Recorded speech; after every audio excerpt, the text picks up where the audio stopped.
The theme today is CM Genius. So if you're following along the internet, hashtag CM Genius. CM Oak is our local Oakland hashtag. And then Creative Mornings is like the global one if you want to see what all the other chapters are up to. The theme of Genius was chosen by our Guadalajara chapter and illustrated today by Claudio Limon. When I thought of creative genius, I immediately went to Jeff Harry, who is the VP of Fun at Playwell Technologies. Please give him a warm welcome to Jeff Harry.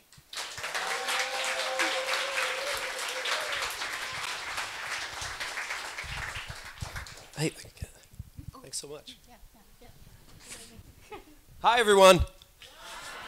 Okay, before I start any talk, I always like to start off by playing. And because we're in the Department of Make-Believe today, we definitely have to start off by playing. So I need everyone to stand up. We're going to play a game called The Biggest Fan. Now, who are Golden State Warrior fans? So do you remember the feeling that night when they won? Do you remember that? Remember how it made you feel? That's where we're going for that today, all right? So we are going to have a rock, paper, scissors tournament. Oh, yes. And the way we're going to do it is the best thing is if you lose, you get to become someone's biggest fan. So, say for example, I'm competing against Lauren, and we do rock, paper, scissors, shoot, and I lose to Lauren. I become Lauren's biggest fan. She is now Steph Curry. I am now cheering her on as she travels through the playoffs. Now let's say Lauren loses to Sam. Then Lauren and I become Sam's biggest fan, and he's Kevin Durant, and we are following him through the championship. You got the concept, right? All right? Now the way we're going to do it is we're going to do rock, paper, scissors, shoot. So on shoot, you throw it. What you're going to have to do is this. It's a really tight space here. So you're going to have to spread out. You're going to have to find the first person that you want to compete against. So start looking for that person that you think you can beat. Think about how you would be the biggest fan and how you would cheer for them as loudly as possible. You got that person? Find your person? All right, we are going to start in 3, 2, 1, begin. There you going. All right, competing against the next one. Who's the winner?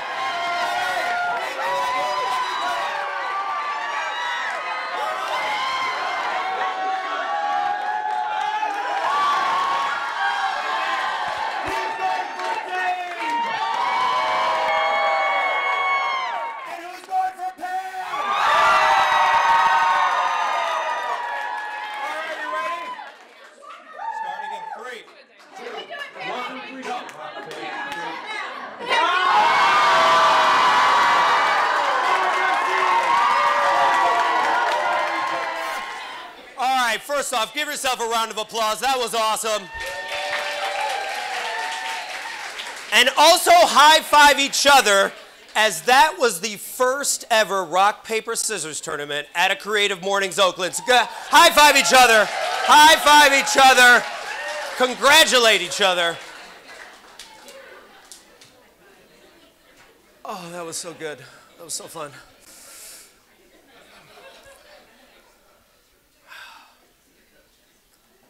So, one of my favorite quotes is this quote from Howard Thurman, the civil rights activist. And what he says is, don't ask yourself what the world needs. Ask yourself what makes you come alive. Because what the world needs is more people to come alive.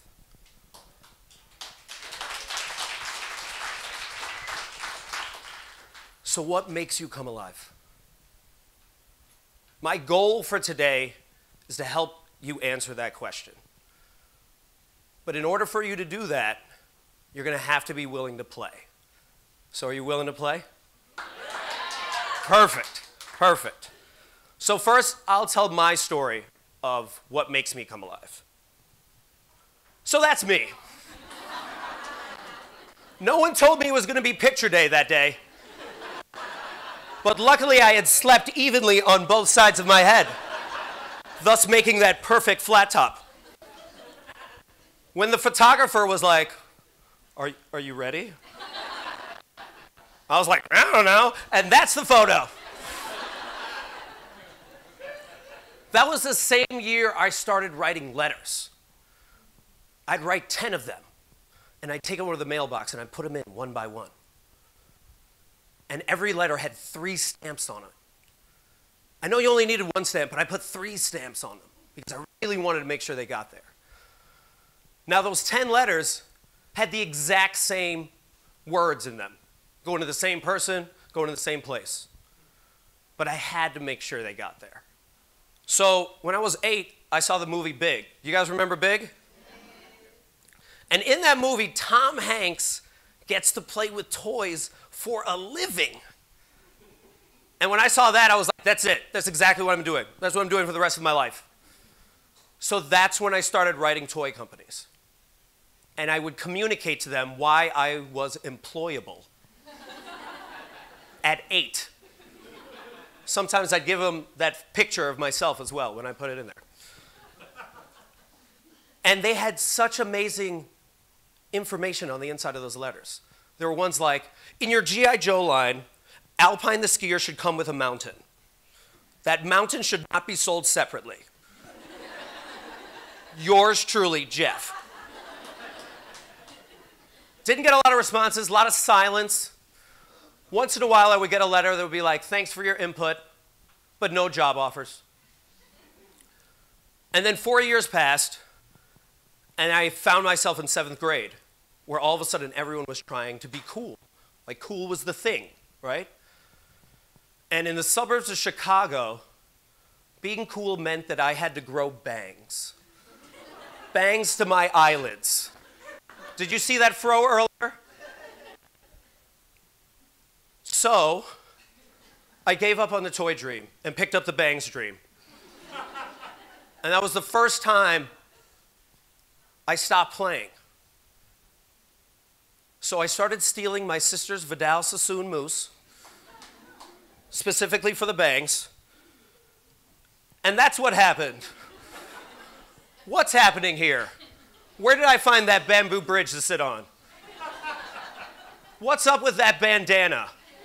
Do you guys remember when bandanas were in? No, because they were never in. They were never in. But Bruce Springsteen over here, and check out those bangs.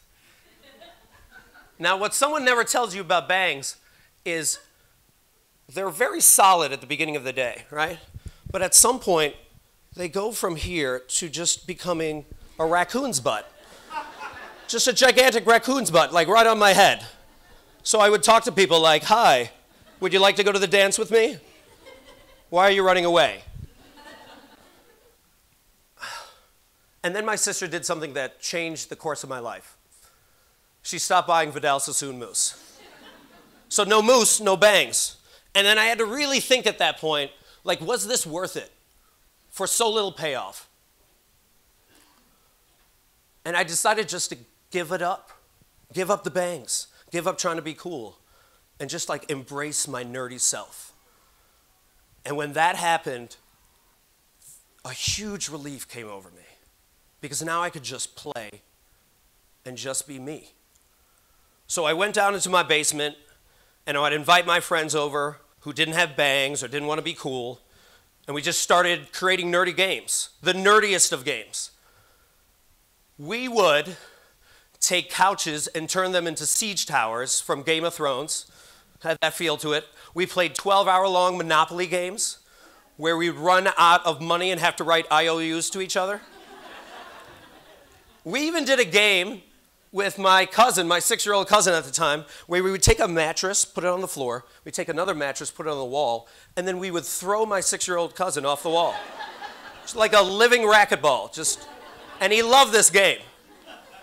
And he's totally fine now. But then it started becoming this thing where every Saturday we would nerd out and play these games. And my other friends would start hearing about it. And they'd come over. And when they wanted to talk about parties or prom or their bangs,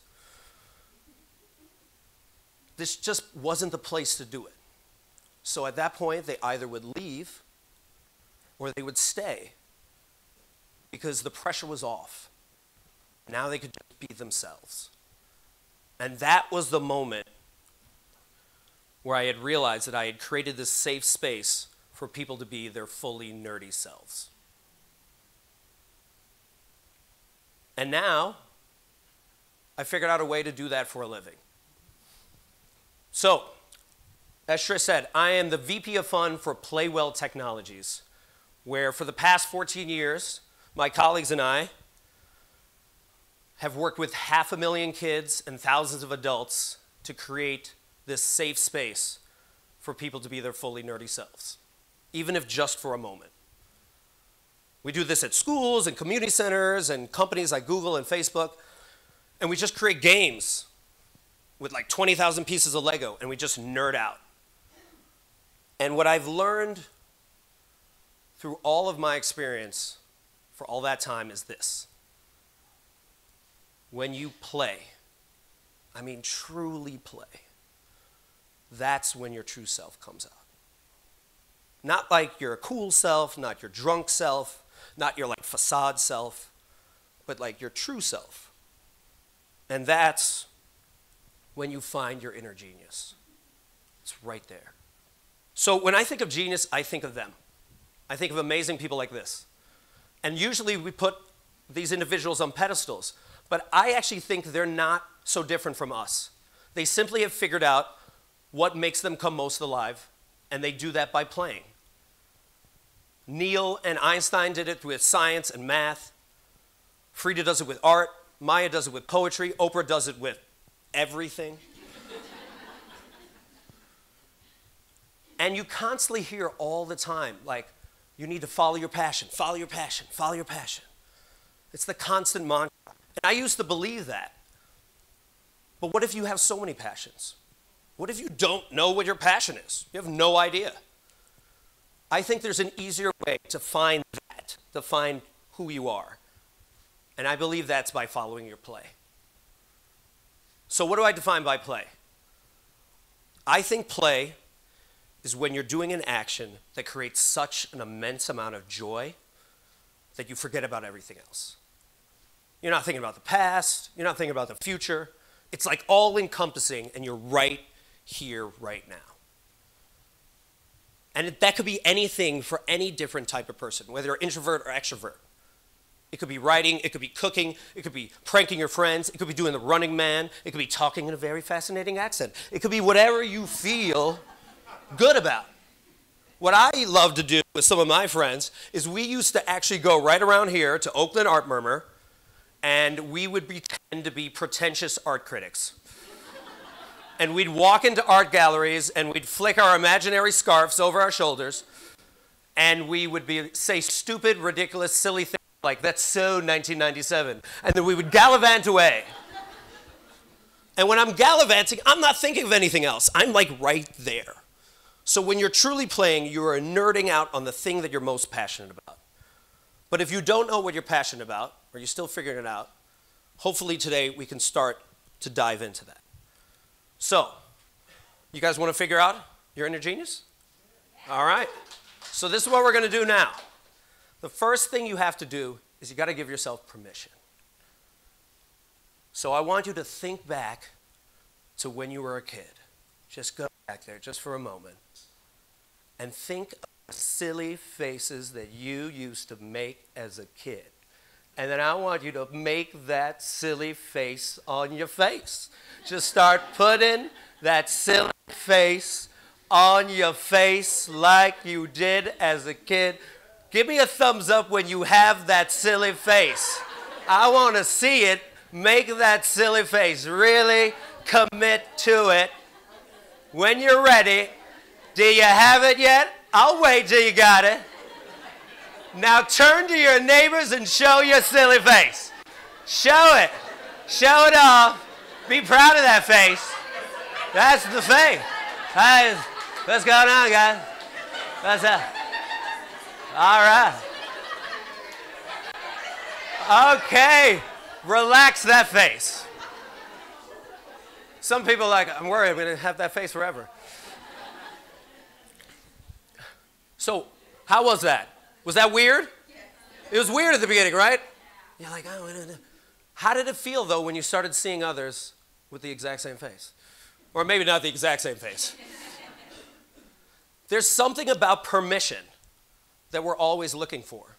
We'll run these corporate workshops, and all these adults are sitting there, and they're all waiting. And we're like, what are you waiting for? But they're waiting for someone, the first person, to take a risk. They needed that first person. But once that first person takes a risk, everyone starts playing. They start giggling, they start dancing, they start skipping, they start standing on tables, and then all of a sudden, you have this. You have adults that think it's a playground, and they're just wiling out. It's like recess, and it is awesome. And if you think about it, when you were a kid, all you wanted to do when you were a kid was play. I would wake up and I'd be like, let's play, and I'd run down the stairs. And my mom would be like, you have to eat. I'd be like, no, I need to play. And now, as an adult, you can play anytime you want. You don't have to ask permission of anyone.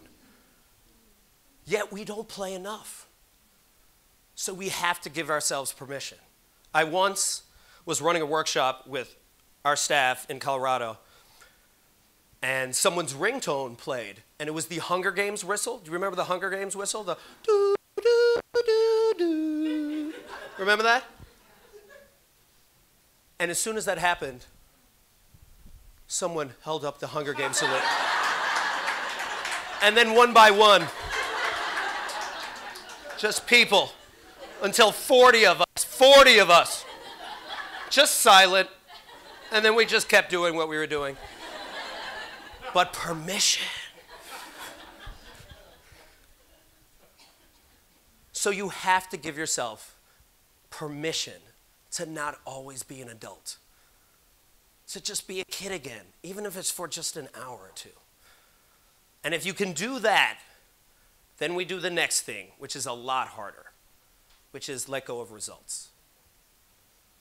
So when you think of a kid running into a playground, they just run into the play, right? They don't even know what game's happening. They just run in, and they're like, what are we doing? Freeze tag? Blob tag? What's happening? Who's it? All right, I'm here, right? Now, the only time you see adults do something like that is if there's a mob of people running, and you're like, why are we running? Where are we running to? Now, if you go up to that kid afterwards, and you're like, did you enjoy the tag? Did you accomplish your goal? Are you happy with the results? The kid would be like, I don't know what you're talking about. What are you talking about? But for us as adults, results are so important, especially when we play. We're always worried about whether we're going to lose or it meets our expectations. And if we really, really want to find that core thing, you have to let go of the results. So I'm going to say something that you might not like, but if you want to find your inner genius, you have to let go of trying to find your inner genius. And you just have to fall in love with the process of just playing. And that's when you start to tap in to who you are and who you want to be. So play is magically delicious and contagious for me. And I once was running a workshop, and I had this ridiculously phenomenal student named Savitri in my class. And Savitri built this monorail, this motorized monorail, and she was able to create it in such a way where it was able to drive off the monorail, land on the ground, and just drive off. And everyone else in the class, it just blew their minds. And then someone was like, oh, that's amazing. I'm going to add something onto that. And this guy was like, oh, I'm going to add this. I'm going to make the car go upside down. And all of a sudden, they started adding ideas after idea until they were able to create something that they thought was impossible at the beginning. And it was because they were willing to play together. And I was just at a meeting with my staff where we couldn't figure out this frustrating problem. And then all of a sudden, one of us, Steve, threw out this crazy idea. And that got everyone else excited. And they were like, that's a crazy idea. You could do this. And someone was like, no, you can do that. And then we started adding on to each other, and it just built up until finally we figured out this perfect answer. But it all started because we were willing to play together. So, if you want to find your inner genius, let me be clear. you already have it. You've always had it. You had it as a kid. You just have to figure out whether you're willing to unearth it. And if you are, then you first have to give yourself permission. And then you second have to let go of the results. And then third, you have to then figure out what's the type of play that you really, really enjoy and that you love. And that's what we're going to do next. So in a moment, I'm going to put up 2 questions up here. These are going to be the same questions that you're going to also then ask of each other. Now, when I ask these questions, I want you to dig deep. You're going to have to really dig deep to really figure out what it is for you. So you guys ready? All right, let's go through these questions. What was the favorite thing for you to play as a kid? What was the favorite thing you loved to play as a kid? And give me a thumbs up when you have the answer to that. Okay, you got it. All right, now this is a little deeper. What was it about that play that you loved? Take your time, try to really cull through that. And give me a thumbs up when you have that. Okay. So now, Lauren and I are going to model how we would actually do it to each other, and then you guys are going to do it. So, I'm going to ask Lauren, what was your favorite thing to play as a kid? I really liked playing this game called Sardines. Okay, what's Sardines? Kind of like a reverse hide and seek, where instead there's one hider and everyone else is a seeker, and when you find the hider, you hide with them. Oh, that's awesome.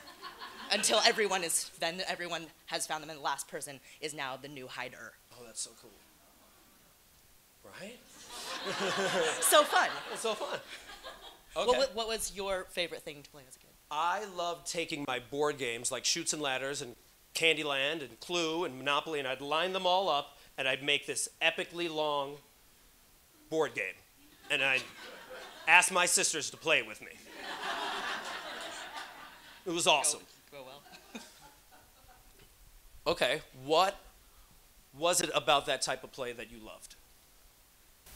I think that it was kind of like a team effort, but like constantly recreating teams, because it's like there's less pressure than tag where there's, or not tag, but hide and seek where there's one person. Right. So there's like one hider, but like it's not anyone's job to find everyone. You just, ooh, now I'm part of your team and I'm hiding. And then it's the next person. Everyone's still playing at the same time. There's no one just like meandering about waiting for the next round to start. It's a whole, like everyone's in it the whole time, and you constantly create a new team community thing. And then the next round it's like, well, it's going to be a new order of team, but it keeps happening. Right.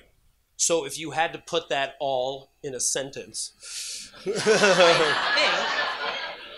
I like the ability to create or be a part of new community. Okay. Nice. All right. What was it about that play that you loved with the board games? I love the idea that I had this idea, and then all of a sudden I was able to make this game. And then, besides my sisters, it would bring happiness to people. So I love creating games that brought happiness to people. That's what I love. Okay. So that's what we're looking for. So when you stand up in a moment, you're going to ask someone these exact questions. And you want to help them figure out that sentence of what was it about that type of play that they loved. Got it? Now, if I need to get your attention, the way I'm going to do that is I'm going to say, creative, and then I need you to say, mornings. So let's try it. Creative mornings. Perfect. So everyone stand up, find a partner. You'll have about 4 minutes to ask each other these 2 questions.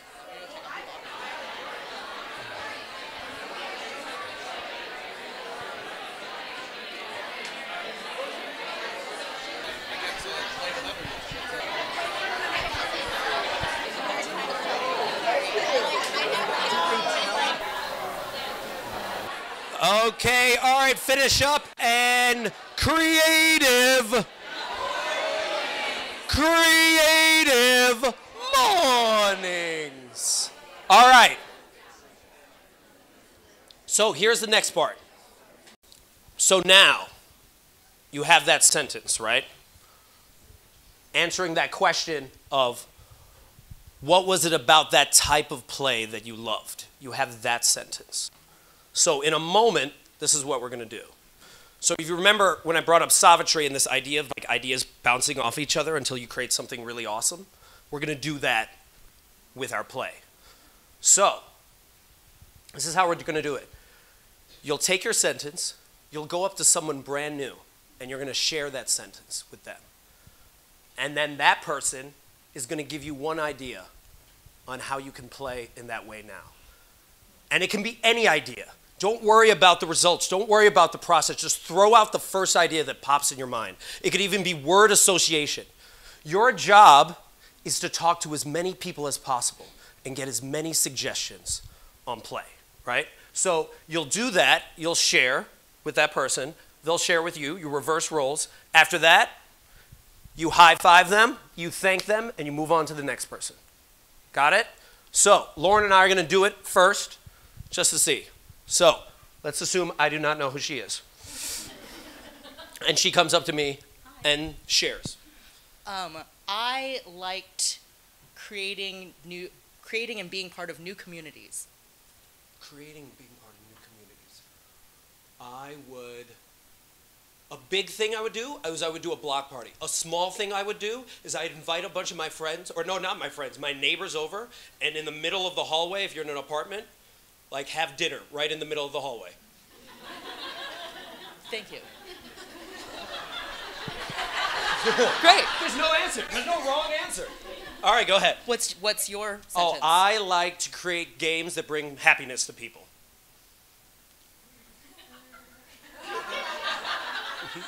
You should create a mystery dinner party for people and have your whatever game murder mystery somewhere. Or on a smaller scale, okay. It's like it's not game, but yeah, like yeah. you have on your voice, re-record your voicemail. Yeah. And like leave a riddle for Okay. people and see if they answer it. And if they don't answer it, then I don't call them back. Hear back from you. I don't call them back.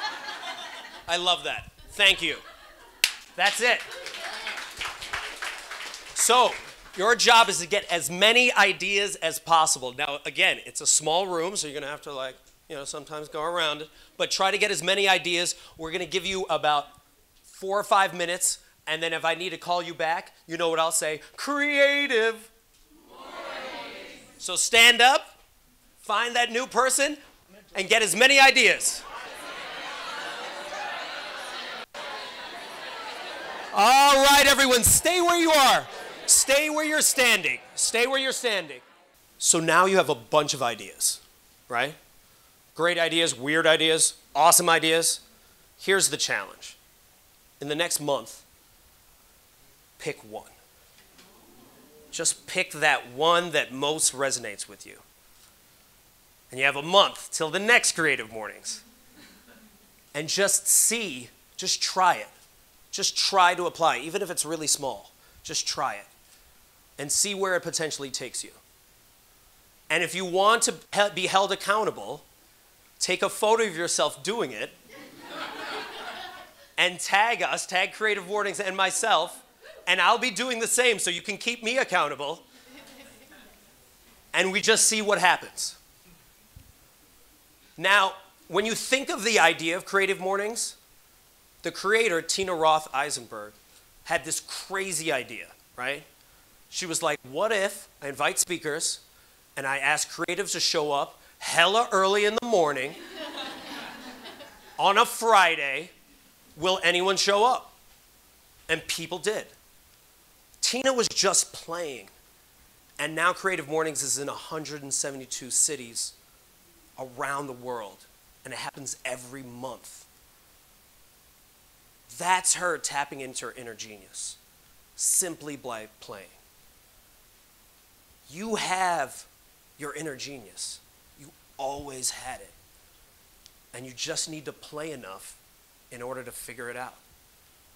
And when you figure out what makes you come alive, and you figure out what makes you come alive, and I figure out what makes me come alive, and we start to combine them all together, then we create something that's absolutely amazing.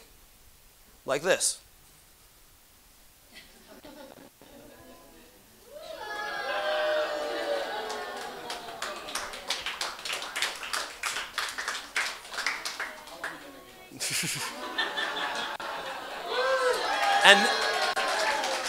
And that's made of all the things that you made today. So, that's the end of my talk. Thanks a lot.